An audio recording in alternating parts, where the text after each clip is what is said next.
Have you ever heard of designed identity? While you might not know the name for it, you probably know the concept.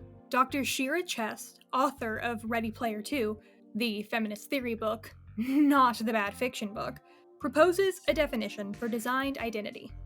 She says designed identity is a hybrid outcome of industry conventions, textual constructs, and audience placements in the design and structure of video games. To simplify that, designed identity is this nebulous concept of a person, an identity that exists within the game designer's mind as they are creating the game. Chess claims that designed identity is always an ideological construction, which can form thanks to the biases and experiences of the game maker and/or the corporation making the game.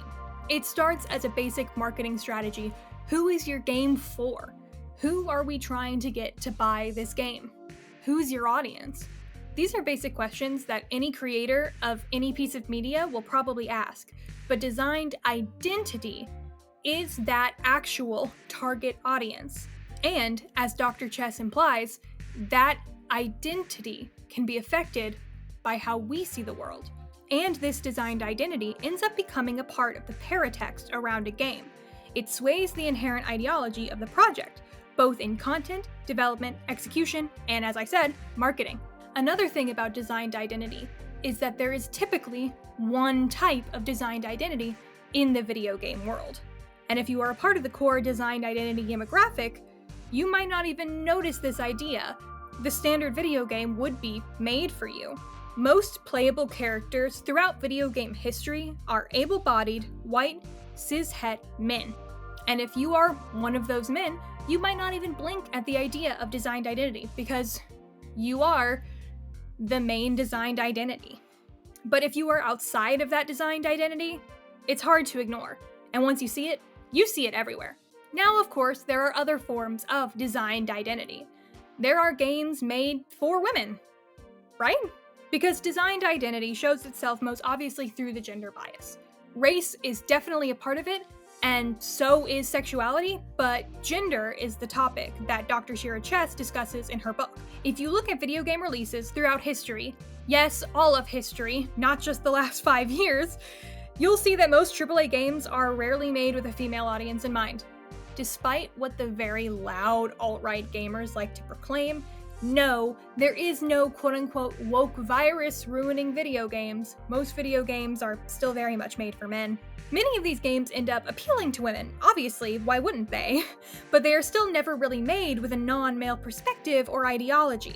For example, plenty of women play games like Call of Duty, of course, but the game commercials, character skins, and cultivated multiplayer fanbase are anything but feminine positive. The game is almost universally considered a boys' game. Now compare this to games that are typically known as girl games, games that are meant for a traditionally female designed identity. These games often end up being very cute and fluffy and rainbow. In fact, most girl games, quote-unquote, you might be thinking of, are all ages games.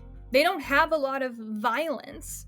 In fact, most of them center around quote-unquote feminine household activities, cooking and designing, playing dress-up. These games often have what Dr. Chess calls a lush aesthetic.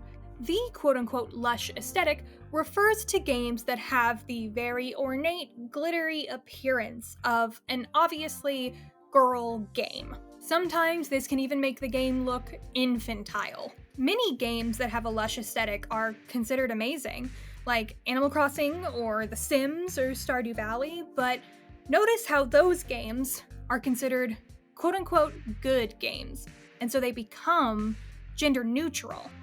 Games like Cooking Mama, Hello Kitty Island Adventure, these games that are pink and fluffy and extremely similar to Animal Crossing, Sims, or Stardew Valley, but just a little too feminine, those ones are the girls' games. And those ones aren't as good, apparently. If it's a well-done game, it's gender neutral, with cozy elements, or a farm simulator, or it has deep, complex lore. And suddenly men can play it too. Men are constantly seen as the default audience unless the game is literally for middle school girls, or it's so overtly feminine that some women might not even like it anymore. This continues to box women out of an entire creative world that is already known for being sexist and unfriendly to women. And don't even get me started on how trans women are treated here. Now, I don't want to make any assumptions, but it's most likely safe to say that Minecraft is not a game you're thinking of when I'm telling you about designed identity, right? You don't typically think of the most sexist games in the world, or games that exclude women, and think of something as neutral as Minecraft. It's a world of blocks, nothing but squares for thousands of digital miles. There are no gendered blocks, right? What about a sandbox game that is so simple and so essentially gender neutral could possibly play into the idea of designed identity? Well, I'll tell you. Her name is Alex. Listen, before you start calling me a feminist frequency redux femcel loser, I want you to hear me out on this. Not all sexism is blatant and in your face, and not all sexism causes direct psychological or violent harm. Sometimes misogyny is so naturally ingrained in our society that you don't even know it's happening. Sometimes sexism is as subtle as a single pixel. When Minecraft was first released on May 17, 2009, there was only one character model. Steve. You know Steve. According to a Wired article published on April 28, 2015, everyone loves Steve. He's probably the most famous Minecrafter in the world, and has excellent stubble. But jolly old Steve doesn't really represent the diversity of our player base, says Owen Hill from Mojang. And to an extent, he's right. Not every Minecraft player is a man. To rectify this gender divide, Alex was added in the 1.8 update of the PC version of Minecraft in August 2014, and then was wide released in April 2015 to Xbox and the Pocket version. Now, Minecraft's developers in the past have argued that Minecraft is completely genderless. Notch himself is quoted saying that the human model is intended to represent a human being, not a male human being or a female human being, but simply a human being. The blocky shape gives it a bit of a traditional masculine look, but adding a separate female mesh would just make it worse by having one specific model for female human beings and male ones. That would force players to make a decision about gender in a game where gender doesn't even exist. And it's interesting that Notch says that, because bioessentialism was indeed added to Minecraft via Alex. The addition of the Alex model makes the player think about gender, but maybe not because of the reason you're thinking of.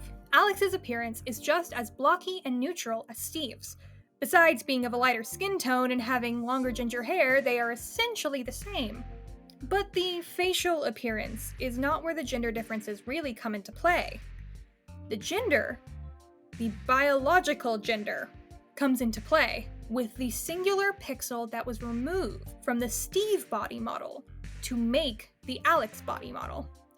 Alex's arms are 3 pixels wide, while Steve's are 4.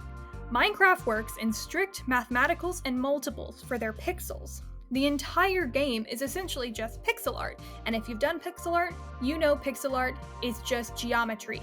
Lots and lots of math. So Minecraft is made out of mathematical multiples, but they broke their own rules. They ruined their own math just to make Alex dainty.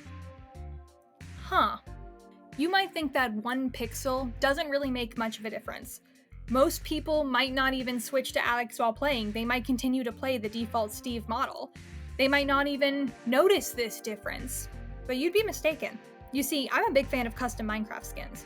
Before Alex was released, I never once flinched about putting a conventionally feminine Minecraft skin over Steve's body, because why would I? Notch, for once in his life, was right about something. Steve's neutral, blocky body is genderless. It was to me. But now, there is gender.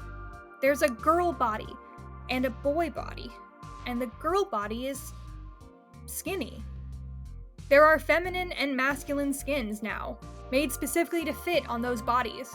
There are people that engage with their game skins as an extension of that gender. Adding Alex and making Alex tiny only created a weird divide in how people make skins and roleplay in Minecraft. Adding Alex literally added physical gender. Now, Steve is not a genderless neutral avatar. He is a man, through and through, physically, biologically. Here's an example of the differences when it comes to skins, and how the concept of biogender in Minecraft has affected the way people make skins. For example, my Minecraft skin right now is an anime boy in a maid dress. Don't ask. This Minecraft skin of him in a maid dress is made to fit the skinny, feminine Alex body type. Meanwhile, this default armor skin of the character is designed to fit on the big and strong Steve skin. The concept of femininity, the inclusion of a dress, makes it to where the skin is designed to fit the female body. Meanwhile, the armor and weapons fit on the male body. And yes, this seems simple, but you understand that the simplicity makes it worse. We should probably unpack this. Dr. Chess notes that the factors that contribute to designed identity do not fall on individual artists or creators. We should not seek to blame any one man for this.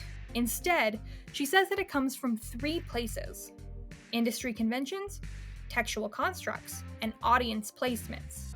These are universal problems in all creative industries when they try to identify their audience to market to. And yes, these biases are products of individual choices that cannot be ignored.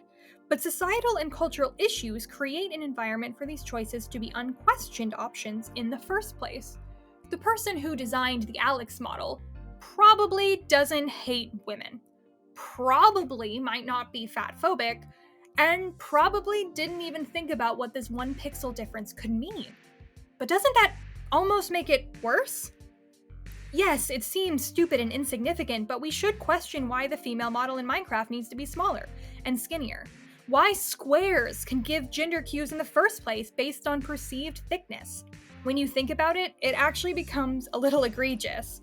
What does it say about us players? That we have accepted the fact that the smaller model is the feminine one. What does it say about Mojang releasing a smaller model specifically to be the feminine one? I don't know about you, but I'm almost more offended by this single pixel than I would have been if they straight up released an all-pink Steve model. It feels so casual and non-malicious that it actually feels more rude.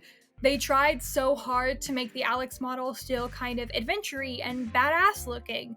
She actually looks a little bit more medieval and fit for the world than Steve does. I mean, Steve is in jeans. But Alex is still othered, separated, literally created for a feminine audience that, in the mind of Mojang, is other. Designed identity is a concept that will exist as long as capitalism exists. Misogyny and marketing are intrinsically tied. The concept of gender roles and capitalism are intrinsically tied. It's impossible to unpack every single aspect of this in just a video essay, but we can focus on this 1 little pixel right now. We can address the fact that there is a pervasive idea in society that women are small, weak beings. We can address the fact that women are expected to be delicate, skinny things. Women are expected to be weak. Women are expected to be small. Women are expected to not take up space. We can address the fact that Minecraft removing a single pixel to show that Alex is a woman only through her size is something that might have been completely unintentional, but speaks volumes about how the developers viewed the idea of adding girls to Minecraft. Well, where do we go from here? I don't even know. To me, when I think of Minecraft, I still think of Steve. I still think of a neutral, blocky body. But I've also played Minecraft on large servers, such as the Hive or Hypixel, and I've seen kids in the chat bully each other for using the wrong gender model for their skins or their characters.